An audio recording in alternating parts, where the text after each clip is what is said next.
Ladies and gentlemen, please welcome Tim Lane to the stage.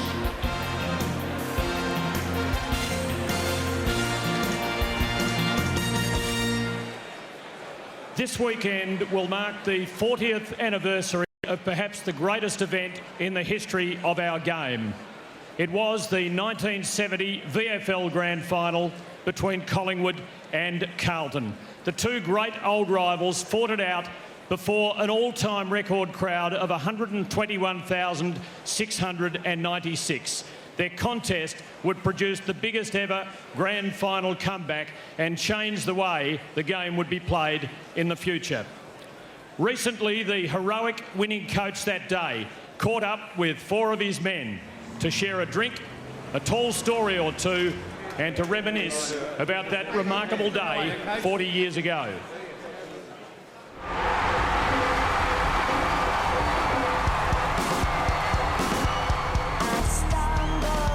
Collingwood, late 60s, 70, they were the main rival to Carlton. The lead up to the grand final was huge because of Carlton Collingwood and rivalry, and it was really intense. I can remember just the massive crowd. It was the biggest crowd ever, still is. John Nichols leads Carlton. Hitting at the ground and the noise was just overwhelming, A crowd on grand final day's got a sort of a feeling to it. It's just fantastic. Muscled by Collingwood's blistering pace, Carlton's defence is ragged. They were doing everything right, we were doing everything wrong. We were slow, we were behind. Dunn traps it. Dunn gets around under his left boot. He shoots at the big one, and this, a left footer through. I think I could see what was unfolding before us was a lack of pace in the Carlton team. They were chasing tail too much. Collingwood were ripping away, much sharper. Side. Oh, Jesaulenko, you beauty! I'd seen Jezza take, screamer after screamer over the years, but that one was pretty special. Short of half-time, Tottenham kicks his second goal from the flank, and the Blues' position is desperate. The thing I can remember at half-time is being embarrassed. We'd hardly given a yell. We're 40-odd points behind, and it was just going to be like the worst day of your life. I can remember going into the rooms at half-time, and I grabbed hold of our stats guys. I said, what are the handball figures? And I think the answer was 16. And when Ron came out and he said, well, for weeks you've been practicing this handball from the back line, so we're going to try and do that because all you guys are doing is chasing these guys, and we want to turn it around so they're chasing us. Carlton replaces Thornley with Hopkins. 12 times during the season, more than any other senior player in the competition, Hopkins has been on the reserves bench.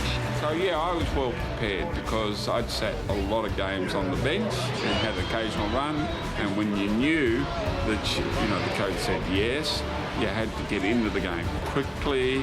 Walls, a quick hand pass to Hopkins. Hopkins in a bit of trouble, but he shoots. He's put it through. Everything was starting to turn around then. Eddie Jackson was hard in the forward pocket, and he hooked it over on his shoulder on the left foot and went through and thought, hey, the game's changing here. Everybody realised that, and especially in the last quarter, and we're full of running in the last quarter. Jackson goes after it now. Look at this fella go. Jackson. Every time I got the ball, or where I was, I looked up and there was Ted Hopkins in front of me, so it was fantastic that he was there, and I was able to assist him with some of those goals, so maybe 3 of them. And I've been sitting there with Percy Jones, Sid Jackson, Robert Walls now. Each one of them is claiming 2 goal assists, so that means I think I've kicked 6 goals rather than 4. On a slight angle, Brent Croswell. It's on its way, it looks pretty good.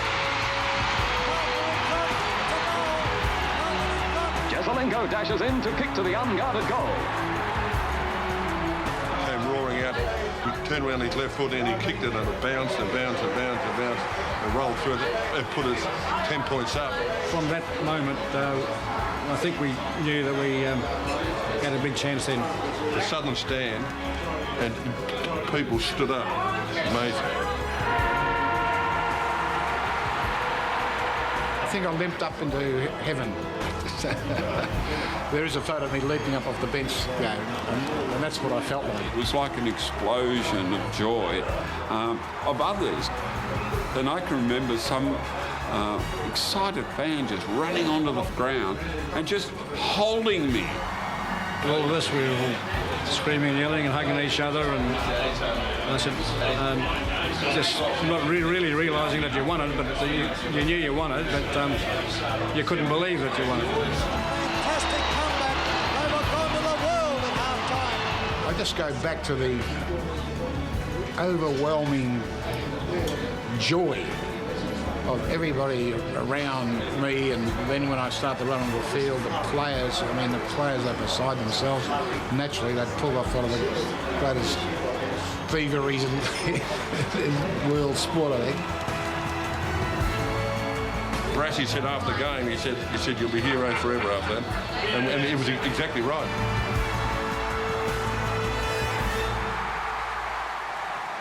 Ladies and gentlemen, please welcome to the stage 1966 All-Australian and a member of that famous 1970 Carlton team, John Ragsy Gould. Thank you, Tim. Good evening, everyone.